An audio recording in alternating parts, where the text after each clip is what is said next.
Good day and welcome back to another DBZ Dokkan Metal video. In this video we're going to be taking a look at Goku Ultra Instinct Sign, or Goku Ultra Instinct, and his fight in the Magnificent Supreme Battles, Spectacle Battles, the Blue Zone, whichever way you want to call it.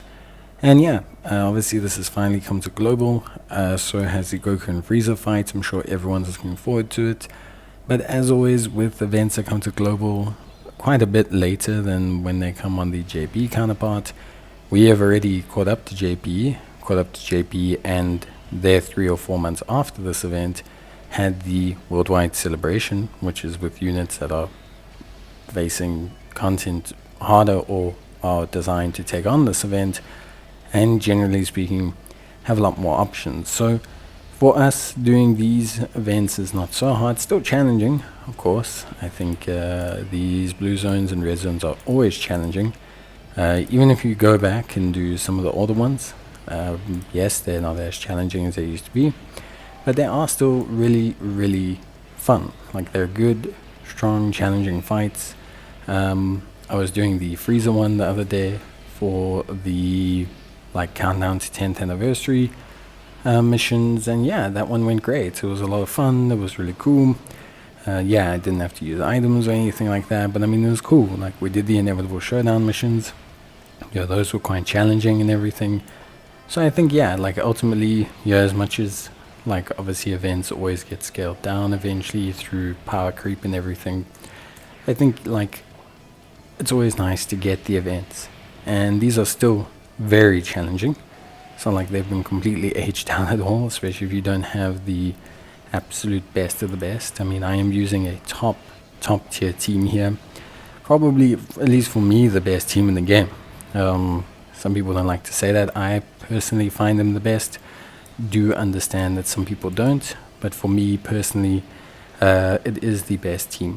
It has the best units for me. It has great synergy. It has really good performance. Okay, maybe it's really good against superclass enemies, although I think it's pretty good against extreme class as well. But yeah, generally speaking, I would say it's really good. So for me overall, really happy with this team. So let's talk about the events super quickly. You've got 2 phases. You've got the first phase against Strength, Goku Ultra Instinct Sign. He does a 1.4 million super attack, hits for about 500k, and then he scales up each turn. He gets attack of 10% every turn, and defense of 10% every turn. He's immune to stunning, sealing, attack lowering, defense lowering, and stunning. And he greatly raises defense 1 turn as well.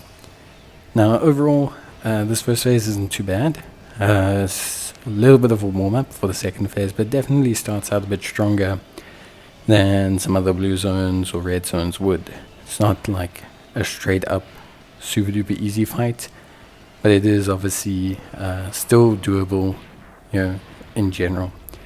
So yeah, I think, look, ultimately this first stage isn't impossible. It can't be. You have to get to the second one, but I think it's a good warm-up. You have to bring units to start to get strong. He's still doing 500k attacks. Like, you need to be able to bring out units that start strong. You would have seen I started with the Whis just so I can do a second item run video, because why not? No, but yeah, realistically, I started out with the Whis, played it safe, let my units get built up. I'll save the other Whis when we enter into this phase against Tech Ultra Instinct Goku, but it is good to kind of give yourself that time to build. The second phase against Tech Ultra Instinct Goku, he does a 2.7 million super, whilst greatly raising his defense. He then also hits for almost 1 million, which is very irritating. And he has around about a 10% dodge chance. So all of this is pretty tough. It's definitely not super duper easy. It's a tough situation. And yeah, I think ultimately, all things considered, it is definitely difficult to handle.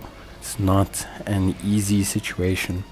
So what I would say, personally, is that you use a Whis at the start of the Tech Ultra Instinct phase to give yourself, again, time to still build up your units if you need to, or to give you a bit of an edge going into the like second half. So just to help again establish yourself, set yourself up, because it is quite a big jump in power. If you think about it logically, Goku is almost twice as strong as the phase just before him. So yeah.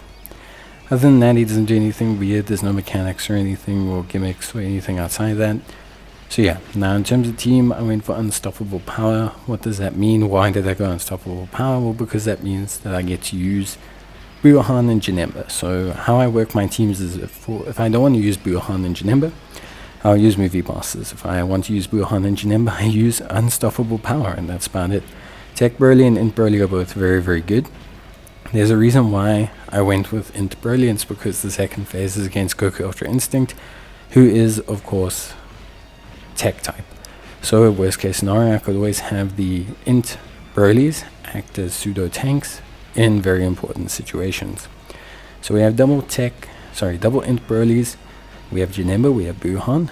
We then also obviously have the Strength Broly, the super easy aid one, because he's bringing with him really good support functionality and just enables us to have an incredibly good support, key, attack, defense up, everything that is and always is super important to a lot of things. So that's obviously really, really important.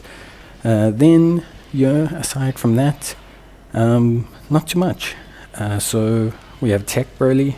We just floated him this time, didn't really use him as a mainstay unit.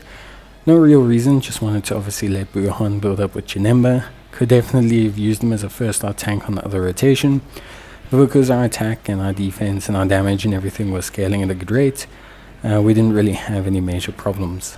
I brought the AGL Broly, the Super Bosses Broly, over the Tech Legendary Super Saiyan Broly, and the reason for this largely was because the Tech Super Saiyan Broly is great, but his huge excessive damage comes from attack down, defense down. So him not necessarily having, how can I say, like him not having the ability to proc that does diminish the value of bringing him. So I would rather just bring the AGL one, who then has a better foundation and an active skill to kind of work off of. But yeah, that's pretty much it from me. I hope you guys enjoyed the video. Let me know. Unfortunately, no, this one we'll check out through. One of my events didn't connect properly when I was finishing it, but this one does. So yeah, we get the win. And yeah, that's pretty much it from me. See you guys next time. Bye.